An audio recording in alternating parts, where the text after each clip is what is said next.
Welcome to top news. Indiramma రాజ్యం అధికారంలోకి వస్తే 6 నెలలు కూడా ఉండనియరా? 40% ఓట్లతో గెలిచిన ప్రభుత్వాన్ని పడగొడతారా? పాలమూరు బిడ్డ రాష్ట్రాన్ని పాలించకూడదా అని తెలంగాణ ముఖ్యమంత్రి రేవంత్ రెడ్డి ప్రశ్నించారు. మహబూబ్ నగర్ లో పాలమూరు ప్రజా దీవెన సభలో ఆయన పాల్గొన్నారు. ఈ సందర్భంగా మాట్లాడుతూ తమ ప్రభుత్వాన్ని కూలదోసే దమ్ము ఎవరికీ లేదన్నారు. 10 ఏళ్లు పాలించిన వారు 2 నెలలకో ప్రభుత్వాన్ని కూలగొడతామని అంటున్నారని మండిపడ్డారు. ఎవరైనా తోక జాడిస్తే కత్తిరించే కత్తెర తన చేతిలోనే ఉందన్నారు. పార్టీ ఫిరాయింపులు, పార్టీలను చీల్చడమే బీఆర్ఎస్ విధానమా అని మండిపడ్డారు. చెప్పినావు కదా, తుమ్మిళ్ళ దగ్గర కూర్చొని ప్రాజెక్టు పూర్తి చేస్తా, అలంపూర్ గద్వాలకు నీళ్లు ఇస్తా అని చెప్పినావు కదా. 10 ఏళ్ళైనా నువ్వు ఆ పని చేయకపోతే మా మిత్రుడు సంపత్ కుమార్ గారు ఆయనలో తుమ్మిళ్ళ కోసం ఆడ కూర్చేసి రాబిడ్డ కుర్చీలో కూర్చుందిరా అని దీక్ష చేస్తే మేము వెళ్ళి మద్దతు ఇచ్చినాం.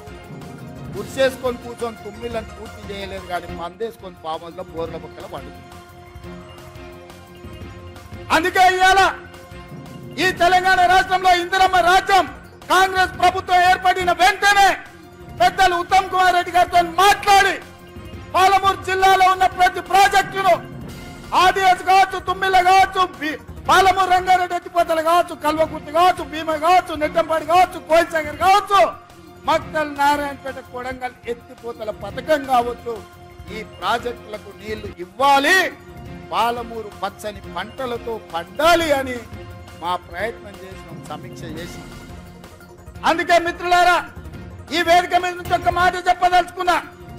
ఈ పాలమూరులో విద్య కోసం, వైద్య కోసం, ఉద్యోగాల కోసం, ఉపాధి కోసం, సాగునీటి ప్రాజెక్టుల కోసం planning commission vice chairman Chinna Reddy గారి నేతృత్వంలో ఒక ప్రత్యేకమైన వ్యవస్థను ఏర్పాటు చేసి ప్రతి నియోజకవర్గంలో కావాల్సిన అభివృద్ధి పనులకు వేగంగా అనుమతులతో పాటు నిధులు ఇచ్చే బాధ్యత నేను తీసుకుంటా. ఈ పాలమూరును అభివృద్ధి పదం వైపు నడిపించే బాధ్యత నాది. మీ బిడ్డను ఈ మట్టిలో పుట్టిన రేపు ఒకవేళ చావే వస్తే ఈ పాలమూరు మట్టిలో కలిసే మీ బిడ్డ, నల్లమల అడవుల నుంచి వచ్చిన బిడ్డ ఈ తెలంగాణ రాష్ట్రానికి ముఖ్యమంత్రిగా ఉన్నాడు. ఈ పాలమూరును దేశంలోనే ఆదర్శంగా ఉంచే జిల్లాగా అభివృద్ధి చేసే బాధ్యత నేను తీసుకుంటా. మిత్రులారా, ఇవాళ మీ బిడ్డ నాకు మీ భయం ఎందుకని నేను అడుగుతున్నాను.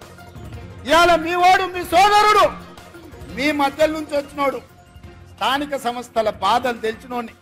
జడ్పీటీసీకి ఉంటే బాధే ఉంటుంది, ఎంపీటీసీకి ఉంటే బాధే ఉంటుంది, వాళ్ళ గౌరవం ఎట్లుండాలి, సర్పంచుల మర్యాద ఎట్లా కాపాడాలని తెలుసుకుంటారు. ఇవాళ వాళ్ళందరూ పనులు చేసి బిల్లులు రాక ఆత్మహత్యలు చేసుకున్న పరిస్థితి ఉన్నది. కొంతమంది ఆత్మహత్యలు చేసుకున్నారు, కొంతమంది ఆలి మీద ఉన్న తాలి పుస్తకాలు అమ్ముకున్నారు. మీ బాధ నాకు తెలియదా? నేను చూడలేదా? మీ కష్టాలు తీర్చాలనేదే కదా నా ఆలోచన. మళ్ళీ ఇప్పుడు శాసన మండలి ఎన్నికలు ఇక్కడ వచ్చినాయి. మన ఎమ్మెల్యే కసిరెడ్డి నారాయణ రెడ్డి రాజీనామా చేస్తే శాసన మండలి ఎన్నికలు వచ్చినాయి. తొందరలోనే ఈ ఎన్నికల్లో పార్టీ పరంగా జీవన్ రెడ్డిని అభ్యర్థిగా ఏఐసిసి ప్రకటించబోతుంది. శాసన మండలి ఎన్నికల్లో ఆనాడు నన్ను ఎట్లయితే గెలిపించారో కాంగ్రెస్ పార్టీ తరఫున జీవన్ రెడ్డిని ఈ పాలమూరు శాసన మండలి ఎన్నికల్లో గెలిపించండి.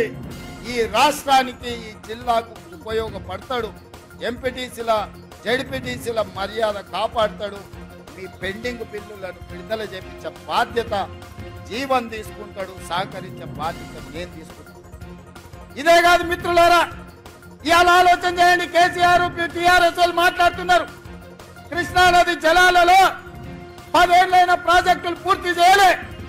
రోజమ్మ పెట్టిన రాగి సంకటి, నాటికోడు పులుసు తిని పల్చి అలసిచ్చి ఇవాళ కృష్ణానది జలాలు రాయలసీమలకు తరలించకపోతుంటే పోతిరెడ్డిపాడు పొక్క పెద్దదైనా, ముచ్చమరిలో నీళ్లు పోయినా, మాల్యాలలో లిఫ్టులు పెట్టిన కేసీఆర్ నోట్లో ఏం పెట్టుకున్నాడని నేను అడుగుతున్న. 10 ఏళ్ళు ఎందుకు మాట్లాడలేదు?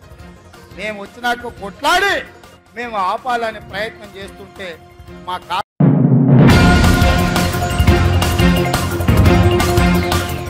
టీడీపీ అధినేత నారా చంద్రబాబు నాయుడు వచ్చే అసెంబ్లీ ఎన్నికలపై కసరత్తు ముమ్మరం చేశారు. దీనిలో భాగంగా తాజాగా బాబు ఢిల్లీ పర్యటన ఖరారైంది. చంద్రబాబు గురువారం ఢిల్లీ వెళ్లనున్నారు.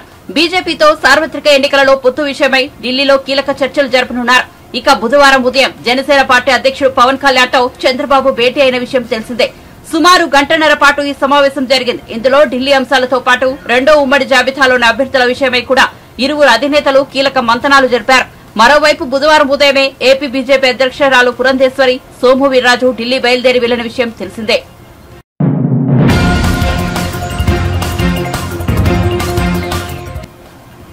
ఏపీ ముఖ్యమంత్రి జగన్మోహన్ రెడ్డి రైతులకు పెట్టుబడి రాయితీలను విడుదల చేశారు. మిచాంగ్ తుఫాన్తో పాటు ఇతర విపత్తుల కారణంగా గతేడాది నష్టపోయిన సుమారు 11.59 లక్షల మంది రైతన్నల ఖాతాలకు 1294.58 కోట్ల పంట నష్టపరిహారాన్ని బుధవారం సీఎం జగన్ తాడేపల్లి క్యాంపు కార్యాలయం నుంచి బటన్ నొక్కి జమ చేశారు. అనంతరం ముఖ్యమంత్రి మాట్లాడుతూ ఖరీఫ్ వర్షాభావం వల్ల మిచాంగ్ తుఫాన్ కారణంగా నష్టపోయిన రైతులకు సీజన్ ముగిసేలోగా రైతన్నలకు తోడుగా అండగా తమ ప్రభుత్వం ఉంటుందని చెప్పారు. రైతులు నష్టపోకూడదనే తమ ప్రభుత్వం లక్ష్యమని సీఎం జగన్ వెల్లడించారు. ఒకరిని కాదు అనే సమాధానమే వచ్చేది. ఎందుకనంటే ఏ రోజు కూడా అటువంటి పరిస్థితి జరగలేదు కాబట్టి. కానీ మొట్టమొదటిసారిగా పరిస్థితులు అటువంటివి మారాయి.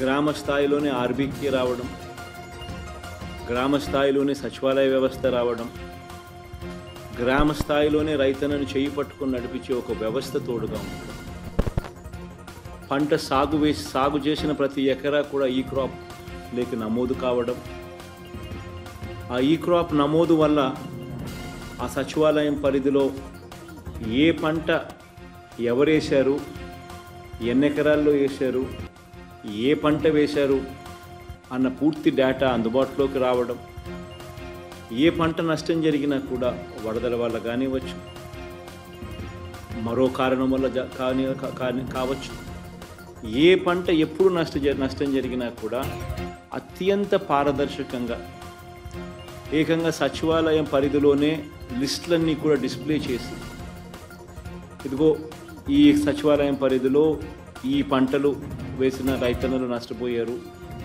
ఇన్ని ఎకరాల్లో నష్టపోయారు, ఇదిగో లిస్టు అని చెప్పి ఏకంగా సచివాలయంలో పెట్టడం, వాళ్ళ రైతులు దాన్ని చూసుకునే వెసులుబాటు వాళ్ళకు రావడం, వాళ్ళు ఒకవేళ ఇంకా ఏదైనా పొరపాట్లు ఏదైనా లిస్టులో జరిగి ఉంటే దాన్ని కరెక్షన్ చేసుకునే వెసులుబాటు కూడా వాళ్ళకు అందుబాటులోకి ఉండడం, ఇటువంటి గొప్ప వ్యవస్థ గ్రామ స్థాయిలోకి రావడం, వచ్చిన తర్వాత ఎక్కడా కూడా కరప్షన్ లేకుండా, ఎక్కడా కూడా వివక్షకు చోటు లేకుండా పూర్తి పారదర్శకంగా ఆ లిస్టు డిస్ప్లే చేసి, ఇంకా ఏదైనా పొరపాటు ఏదైనా కరెక్షన్స్ ఏదైనా ఉంటే కరెక్షన్స్ని సైతం కూడా తీసుకుంటూ, ఎటువంటి పొరపాట్లకు అవకాశం ఇవ్వకుండా, ఎటువంటి వివక్షకు తావివ్వకుండా, ఎటువంటి లంచానికి అవకాశం ఇవ్వకుండా ప్రతి రైతుకు కూడా అందాల్సిన సమయం, అందాల్సిన సహాయం అందాల్సిన సమయంలో అందిస్తా ఉండే పరిస్థితి కేవలం ఈ 55 నెలల పాలనలోనే జరుగుతూ ఉంది అని చెప్పడానికి నిజంగా ఒక రైతు పక్షపాత ప్రభుత్వంగా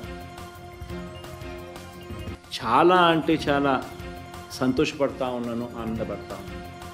ఎందుకంటే ఇంతకుముందు ఎప్పుడైనా కూడా ఇలాంటిది చేయగలుగుతాము, జరగగలుగుతుంది అని చెప్పి ఎవరైనా అంటే నమ్మే పరిస్థితి లేని పరిస్థితి నుంచి ఈరోజు నమ్మకం కలిగిస్తూ ప్రభుత్వం తోడుగా ఉంటూ అడుగులు వేస్తూ ఉంది. పంట నష్టపోవడమే కాకుండా మొన్నైతే నిన్న మిచాంగ్ తుఫాన్లో నష్టపోయిన పంట నష్టపోతే రంగుమారిన ధాన్యం ఇంతకుముందు ఎప్పుడు కొనే పరిస్థితి కూడా లేదు. తడిచిన ధాన్యం, రంగుమారిన ధాన్యం కొనుగోలు చేసే పరిస్థితి కూడా ఎప్పుడూ కూడా చూడలేదు గత ప్రభుత్వంలో. అలాంటిది ఈ ప్రభుత్వంలో రైతు నష్టపోకూడదు అని చెప్పి మొట్టమొదటిసారిగా అటువంటి ధాన్యాన్ని కూడా కొనుగోలు చేసే కార్యక్రమం దిశగా అడుగులు పడ్డాయి. మొన్న మిచాంగ్ తుఫాన్లు వచ్చినప్పుడు కూడా దాదాపుగా 3,25,000 టన్నులు ధాన్యం కొనుగోలు కూడా ఇలా ఇలా తడిచిన ధాన్యం కూడా కొనుగోలు చేయడం కూడా జరిగింది. అంటే ప్రభుత్వం అన్నది అన్ని రకాలుగా రైతులకు తోడుగా ఉండడం కోసం ఉంది. అన్ని రకాలుగా అందాల్సిన సహాయం సమయానికి కరెక్ట్గా ఇస్తూ తోడుగా నిలబడుతుంది అని భరోసా మొట్టమొదటిసారిగా ఈ 55 నెలల కాలంలో కలిగించాం. ఇలా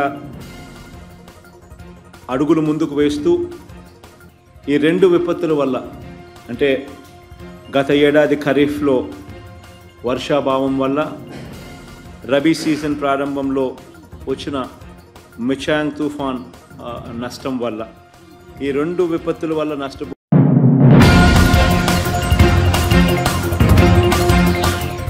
గత ప్రభుత్వ నిర్లక్ష్యంతోనే ముత్యంపేట చక్కెర పరిశ్రమ మూతపడిందని, ఎన్ని ఇబ్బందులున్నా ఫ్యాక్టరీని తెరిపిస్తామని మంత్రి శ్రీధర్ బాబు స్పష్టం చేశారు. మూసేసిన పరిశ్రమను పరిశీలించేందుకు వెళ్తున్న శ్రీధర్ బాబు మార్గం మధ్యలో జగిత్యాలలో ఎమ్మెల్సీ టి జీవన్ రెడ్డి, విప్లు, అడ్లూరి లక్ష్మణ్ కుమార్, ఆది శ్రీనివాస్ తో కలిసి మీడియాతో మాట్లాడారు. కాంగ్రెస్ ప్రభుత్వం రైతుల సంక్షేమం కోసం కట్టుబడి ఉందన్నారు. నిజాం షుగర్ ఫ్యాక్టరీ మా మేనిఫెస్టోలో పెట్టిన ప్రధానమైన అంశం. ఈ నిజాం షుగర్ ఫ్యాక్టరీకి సంబంధించి పూర్తి స్థాయిలో అధ్యయనం చేయాలి అని కమిటీని ఏర్పాటు చేసుకొని నేను కానీ పెద్దలు, మా సీనియర్ మంత్రివర్గ సోదరులు దామోదర్ రాజనరసింహ గారు, అదేవిధంగా జీవన్ రెడ్డి గారు, సుదర్శన్ రెడ్డి గారు అందరూ కూడా కమిటీ సభ్యులు, అధికారులతోని అదేవిధంగా చెరుకు రైతులతోని సంప్రదించి చక్కెర ఫ్యాక్టరీకి సంబంధించిన అంశం విషయంలో సమస్యలు ఏమున్నాయి, ఆ సమస్యలను ఏ విధంగా అధిగమించాలి, ప్రభుత్వం కృత నిశ్చయంతో ఈ షుగర్ ఫ్యాక్టరీకి సంబంధించిన అంశం విషయంలో ముందుకు నడవాలని మొదటి మీటింగ్ కూడా చిత్తశుద్ధితో ఉన్న ప్రభుత్వంలో మా ముఖ్యమంత్రి గారు సమీక్షించి ముందు అడుగులు వేసినాం. ఆ క్రమంలోనే మన భోజనకు సంబంధించి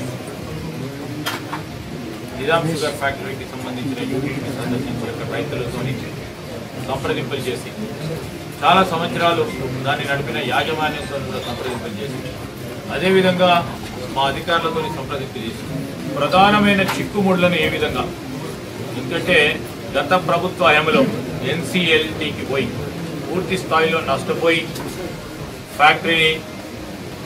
ఆ ఫ్యాక్టరీకి సంబంధించి ఏ ఒక్క క్షణం కానీ ఏ ఒక్క కోణం నుంచి దీన్ని పరిష్కారం చేయాలని ఆలోచన చేయాలని ఆ ప్రభుత్వం యాజమాన్యం, అప్పుడున్న యాజమాన్యం ప్రభుత్వానికి సమన్వయం లేకపోవడం, ప్రభుత్వం కూడా ఒక ముందుకు అడిగేసి ఈ చక్కెర ఫ్యాక్టరీకి సంబంధించి దానిపై ఆధారపడి ఉన్న అనేక మంది రైతుల గురించి ఆలోచన లేకుండా ఆ యాజమాన్యాన్ని విస్మరించి, యాజమాన్యం కూడా ఎన్ని మార్లు ప్రభుత్వం దగ్గరికి వెళ్ళినా వారికి సరైన జవాబు దొరకకపోవటం, దానివల్ల పూర్తి స్థాయిలో నష్టపోయింది.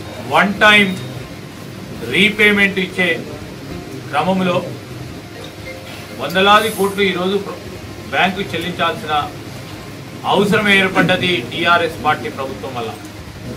ఏ విధంగా దాన్ని అధిగమించాలి, ఏ విధంగా మళ్ళా తిరిగి పునఃప్రారంభం చేసి దాని ఇప్పుడున్న చక్కెర ఫ్యాక్టరీని ఇంకా విలువ ఆధారిత పరిశ్రమగా ముందుకు తీసుకెళ్లాలి. ఒక పరిశ్రమ శాఖ మంత్రిగా నేను మరి ఇక్కడ ఉన్న అనుభవజ్ఞులైన నాయకులు జీవన్ రెడ్డి లాంటి వారు అందరితో కూడా సంప్రదించి తిరిగి మేము ఖచ్చితంగా చెప్తా ఉన్నాం, తప్పకుండా దీన్ని పునఃప్రారంభోత్సవం చేస్తాం. ఎట్టి పరిస్థితుల్లో ఎన్ని ఇబ్బందులు వచ్చినా, ఎన్ని సమస్యలు వచ్చినా ఆ సమస్యలు పరిష్కారం చేస్తాం.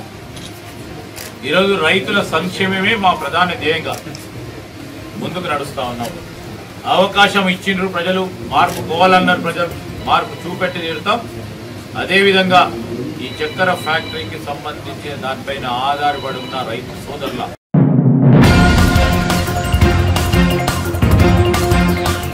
మంత్రి ఉత్తమ్ కుమార్ రెడ్డి అధికారులు సమావేశమయ్యారు. ఎన్డీఎస్ఏ కమిటీకి పూర్తిగా సహకరిస్తామని, ప్రాథమిక నివేదిక వీలైనంత త్వరగా ఇవ్వాలని కమిటీని మంత్రి ఉత్తమ్ కోరారు. నివేదిక కారణంగా మరమ్మతులతో పాటు చర్యలు ఉంటాయని స్పష్టం చేశారు. ఓకే, ఇప్పుడు ఈరోజు నేషనల్ డ్యామ్ సేఫ్టీ అథారిటీ ఒక గవర్నమెంట్ ఆఫ్ ఇండియా బాడీ, వారి ద్వారా నియమింపబడ్డ ఒక ఎక్స్పర్ట్స్ కమిటీ మా ఆహ్వానం మేరకు తెలంగాణ రావడం జరిగింది. ఈ మేడిగడ్డ, అన్నారం, సుందిల్లా బ్యారేజెస్లో జరిగిన నష్టం, దానికి కారణాలు, అది ఏం ల్యాప్సెస్ జరిగినాయి, రెస్పాన్సిబిలిటీ, ద వే ఫార్వర్డ్, ఏ విధంగా ముందుకు పోవాలని చెప్పి మ్యాండేట్తో ఎన్డీఎస్ఏ ఎక్స్పర్ట్ టీం హైదరాబాద్ రావడం జరిగింది. దేశంలో ఈ రంగంలో బ్యారేజెస్ అండ్ డ్యామ్స్ పై నిష్ణాతులు ఎక్స్పర్ట్స్ చంద్రశేఖర్ అయ్యర్ గారి నాయకత్వంలో ఈ కమిటీ వచ్చి మరి ఈరోజు ఇక్కడి నుంచి ప్రయాణమై మేడిగడ్డ బ్యారేజ్ పోవడం జరిగింది. ఇంట్రడక్టరీ మీటింగ్ వాళ్ళతో ఈరోజు జరిగింది. వాళ్ళతో మేము రిక్వెస్ట్ చేసింది ఏంటంటే మీరు మీ ఎంక్వైరీలో మాకు ఒక ప్రాథమిక రిపోర్టుగా కూడా మీకు ఎంత తొందరగా వీలైతే తొందరగా ఇవ్వండి. మేము నెక్స్ట్ స్టెప్స్ వే ఫార్వర్డ్కి మాకు ఒక అడ్వైస్ లాగా కూడా ఇవ్వండి అని చెప్పి వారికి కోవడం జరిగింది. వాళ్ళు ఇప్పుడు బయలుదేరిపోయారు. మేడిగడ్డ అండ్ రేపు రాత్రి వరకు అన్నారం బ్యారేజెస్ చూస్తారు, ఎల్లుండి సుందిల్ల బ్యారేజెస్. ఇంతలో వాళ్ళకి మా నుంచి ఏ ఇన్ఫర్మేషన్ కావాలన్నా ఆ ఇన్ఫర్మేషన్ ఇవ్వాలని చెప్పి అధికారులకు కూడా ఆదేశాలు ఇవ్వడం జరిగింది. మా ప్రభుత్వం ఈ కమిటీకి సంపూర్ణ సహకారం ఇస్తుందని చెప్పి కూడా నేను వాళ్ళకి చెప్పాను. అధికారులు వారితో కలిసి చేసిన సమన్వయ మీటింగ్లో ఏ అధికారి కూడా ఏ ఇన్ఫర్మేషన్ విత్హోల్డ్ చేసుకున్నా మరి కఠిన చర్యలు ఉంటాయని చెప్పి కూడా చెప్పడం జరిగింది. లెట్ us హోప్ వాళ్ళ ఇంటరీమ్ రిపోర్ట్ తొందరగా వస్తే then we will move forward.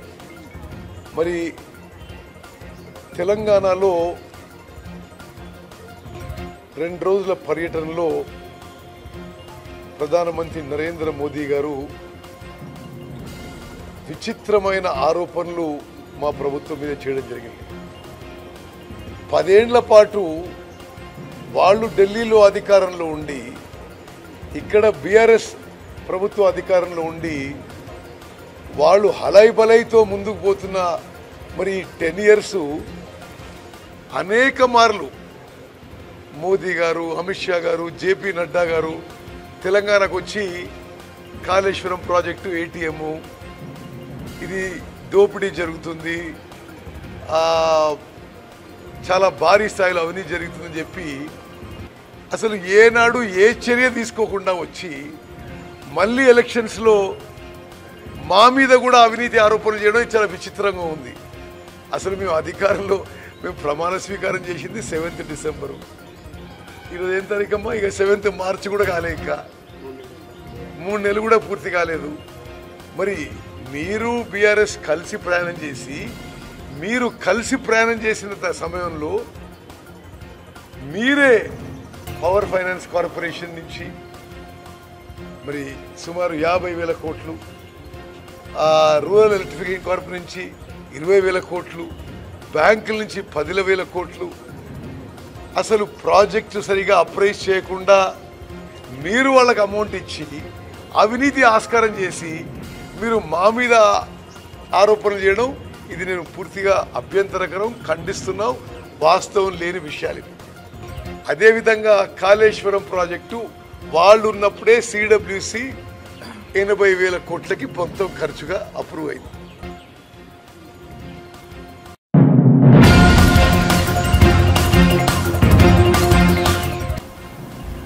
నీళ్లులేని Veligonda ప్రాజెక్టులో ఉత్పత్తి ప్రారంభోత్సవాలు చేసి జాతికి అంకితం చేస్తున్నానంటున్న జగన్మోహన్ రెడ్డి మాటలు విని రైతులు నవ్వుకుంటున్నారని టీడీపీ ఎమ్మెల్సీ భూమిరెడ్డి రాంగోపాల్ రెడ్డి ఎద్దేవా చేశారు. ఏడాదిలోనే వెలుగొండను పూర్తి చేస్తారన్న జగన్ 5 ఏళ్లలో ఆ ప్రాజెక్టు ద్వారా 1 ఎకరాకు సాగునీరు, 1 గ్రామానికి త్రాగునీరు ఇచ్చింది లేదన్నారు. మంగళగిరిలోని పార్టీ జాతీయ కార్యాలయంలో బుధవారం ఆయన విలేకరులతో మాట్లాడుతూ టీడీపీ ప్రభుత్వం వెలుగొండ ప్రాజెక్టు నిర్మాణానికి 1,400 కోట్లు ఖర్చు పెడితే వైసీపీ ప్రభుత్వం కేవలం 30 కోట్లు మాత్రమే ఖర్చు పెట్టిందన్నారు. రాష్ట్ర ముఖ్యమంత్రి జగన్మోహన్ రెడ్డి గారి వ్యవహార శైలి ఏ విధంగా ఉందంటే ఎవరికో పుట్టిన బిడ్డకు ముద్దు పెట్టి ఈ బిడ్డ నావాడనే చందంగా ఉంది. ఈరోజు ప్రకాశం జిల్లాలోని వెలిగొండ ప్రాజెక్టును జాతికి అంకితం చేయడానికి ఈరోజు వెలిగొండ ప్రాజెక్టు ప్రాంతానికి ఈరోజు పోవడం జరిగింది. ఏమాత్రం కూడా పూర్తి కాకుండా ఏమాత్రం కూడా దానిలో నీరు నిల్వ చేయలేని పరిస్థితిలో జాతికి అంకితం చేస్తున్నారంటే జగన్మోహన్ రెడ్డి వైఖరి ఏ విధంగా ఉందో ఒకసారి రాష్ట్ర ప్రజలు అర్థం చేసుకోవాల్సిన అవసరం ఎంతైనా ఉంది. దాదాపు జగన్మోహన్ రెడ్డి గారు ముఖ్యమంత్రి కాకముందు ప్రతిపక్ష నాయకునిగా ఉన్నప్పుడు తన పాదయాత్ర సమయంలో కానీ లేకుంటే ఆ ప్రాంతంలో ఎన్నికల ప్రచారానికి పోయినప్పుడు కానీ తాను అధికారం చేపట్టిన ఒక్క ఏడాదిలోనే వెలిగొండ ప్రాజెక్టును పూర్తి చేసి ఆ ప్రాజెక్టు ఫలాలను ప్రకాశం జిల్లా పశ్చిమ ప్రాంత రైతాంగానికి అందుబాటులోకి తీసుకొని వస్తామని చెప్పి హామీ ఇవ్వడం జరిగింది. ఇప్పటికి దాదాపు 5 సంవత్సరాలు అవుతుంది ఆయన ముఖ్యమంత్రి. ఒక్క ఎకరాకైనా సరే వెలిగొండ ప్రాజెక్టు ద్వారా సాగునీరు అందించావా, లేకపోతే ఒక్క గ్రామానికైనా కూడా త్రాగునీరు అందించావా జగన్మోహన్ రెడ్డి అని చెప్పి సూటిగా ప్రశ్నిస్తా ఉన్నా. అంతేకాకుండా తెలుగుదేశం ప్రభుత్వ హయాంలో ఈ ప్రాజెక్టుకు గాను 1450 కోట్లు ఖర్చు పెడితే మీరు అధికారంలోకి వచ్చిన 5 ఏళ్లలో మీరు ఖర్చు పెట్టింది కేవలం 958 కోట్ల మాత్రమే.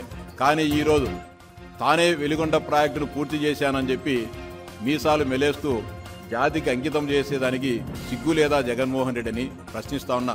ఇంకా దాదాపు పునరావాసం కింద ఆ ప్రాంత ప్రజానీకానికి ఇంకా రిహాబిలిటేషన్ కార్యక్రమాలు చేపట్టాల్సి ఉండగా వాటిని ఏమాత్రం కూడా పూర్తి చేయకోకుండా ఈరోజు ఆ ప్రాంత రైతాంగం, ఆ ప్రాంత ప్రజలు అయ్యా మాకు పునరావాసాన్ని కార్యక్రమాలను పూర్తి చేయండి అని చెప్పి వినతి పత్రం ఇవ్వడానికి ప్రయత్నం చేస్తే ఈరోజు రైతులు ఎవరిని కూడా ఈ కార్యక్రమానికి జాతికి అంకితం చేసే కార్యక్రమానికి రాకుండా అడ్డుకుంటున్నారంటే రైతాంగం మీద ఎంత ప్రేమ ఉందో, ఈ వెలిగొండ ప్రాజెక్టు మీద ఎంత బాధ్యత ఉందో ఒకసారి రాష్ట్ర ప్రజానీకం ఆలోచించుకోవాలని చెప్పి విజ్ఞప్తి చేస్తున్నా. ఈ వెలిగొండ ప్రాజెక్టు ద్వారా లబ్ధి పొందేది రైతాంగం. ఆ రైతులనే ఆ ప్రాజెక్టు సందర్శనకు రావద్దు, ఆ కార్యక్రమానికి రావద్దని చెప్పి పోలీసులు నిర్బంధించడము, వారందరికీ కూడా రైతాంగానికి అంతా కూడా నోటీసులు ఇచ్చి మీరు ఇళ్ల వద్దనే ఉండాలి, లేకపోతే మిమ్మల్ని పోలీస్ స్టేషన్లో కూర్చోబెట్టాల్సింది, సిగ్గు ఎగ్గు లేకుండా ఈ కార్యక్రమానికి శ్రీకారం చుట్టారంటే రైతాంగం పైన ఎంత ప్రేమ ఉందో ఒకసారి ఆలోచించాలని చెప్పి విజ్ఞప్తి చేస్తాను. ఇంకా దాదాపు 7,000 మంది నిర్వాసితులకు, అంటే దాదాపు 11 ముంపు గ్రామాల ప్రజలకు 1,500 కోట్లుగా పునరావాసాన్ని డబ్బులు ఇవ్వాల్సి ఉంది. దాదాపు 7,000 మందిని ఇంకా అలాగే ఉన్నారు కాబట్టే ఈరోజు వెలిగొండ ప్రాజెక్టులో ఒక చుక్క నీరు కూడా మనము నింపలేని దారుణమైన దుస్థితి ఈరోజు ఆ ప్రాంతంలో ఉంది.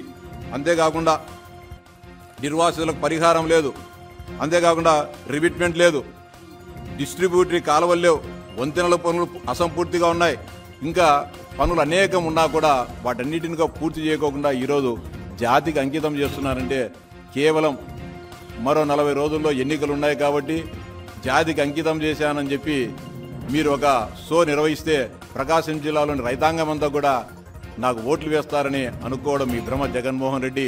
వాస్తవం ఏదో అవాస్తవం ఏదో నిజమేదో అబద్ధమేదో తెలుసుకోలేని దుస్థితిలో రైతాంగం ఉన్నారని మీరు భ్రమలో ఉండడం చాలా తప్పు జగన్మోహన్ రెడ్డి.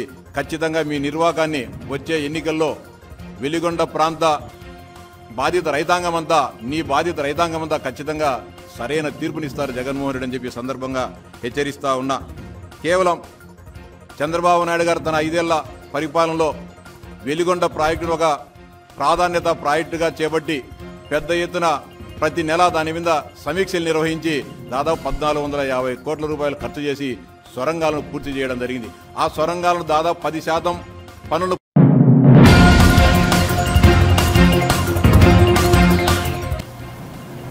దేశంలో పేదలకు కోట్లాది ఇళ్లు కట్టించిన ప్రధాని నరేంద్ర మోదీకి సొంతిల్లే లేదని BJP MP doctor K Laxman అన్నారు. బుధవారం బీజేపీ కార్యాలయంలో ఆయన మీడియాతో మాట్లాడుతూ దేశ ప్రజలే మోదీ కుటుంబ సభ్యులున్నారు, అసాధ్యాన్ని సుసాధ్యం చేసిన ఘనత మోదీదే అన్నారు. మాజీ సీఎం కేసీఆర్ కొడుకునో కూతురునో సీఎం చేయడానికి పనిచేస్తున్నారని ఆరోపించారు. ప్రజలను మోసం చేసి కాంగ్రెస్ అధికారంలోకి వచ్చిందన్నారు. 6 గ్యారంటీల పేరుతో తెలంగాణ ప్రజలను ముఖ్యమంత్రి రేవంత్ రెడ్డి మోసం చేస్తున్నారని విమర్శించారు. మహిళలకు నెలకు 2,500 ఎప్పుడు ఇస్తారు అని ప్రశ్నించారు. 500 రూపాయలకి సిలిండర్ ఇస్తామని చెప్పి ఇప్పుడు కొర్రీలు పెడుతున్నారన్నారు. విస్తృతంగా పర్యటిస్తూ ప్రారంభోత్సవాలు, శంకుస్థాపనలు, దేశానికి ఈ యొక్క ప్రాజెక్టును అంకితం చేస్తూ ఉంటే గతంలో ఏనాడు లేని విధంగా ఈ అభివృద్ధి దూసుకుపోతా ఉంటే జీర్ణించుకోలేక, సహించలేక విపక్ష పార్టీలు, కాంగ్రెస్ నేతృత్వంలో కొనసాగుతున్నటువంటి కూటమి మోదీజీ గారిని వ్యక్తిగతమైనటువంటి దూషణలకు పాల్పడుతూ వారి యొక్క దిగజారుడు రాజకీయాలకు పరాకాష్ఠగా మారుతూ ఉన్నది. మోదీజీ ఒక కుటుంబం లేని వ్యక్తి అని ఎగతాళి చేసే వాళ్లకు ఈరోజు దేశ ప్రజలే సమాధానం చెప్తా ఉన్నారు. ఎక్కడికి వెళ్ళినా ఇవాళ మోదీ గారిని బ్రహ్మరథం పడుతూ మోదీమయంగా దేశమంతా కూడా వ్యాప్తి చెందడము, ఈ అవినీతి బంధుప్రీతి, ఈ మైనార్టీ బుజ్జగింపు రాజకీయాల్లో మునిగిపోయినటువంటి కాంగ్రెస్ తో సహా విపక్ష నేతలందరూ కూడా తీవ్ర ఆందోళనకు గురవుతున్నారు. వాళ్ళ కుటుంబ రాజకీయాలు, వారసత్వ రాజకీయాలు, అవినీతిని ఎండగడుతున్నందుకే మోదీకి కుటుంబం లేదంటూ విమర్శలు చేస్తా ఉన్నారు. 140 కోట్ల భారతీయులందరూ కూడా మోదీ కుటుంబంగానే భావిస్తూ, నరేంద్ర మోడీ గారు సైతం కూడా ఈ దేశమే నా కుటుంబము,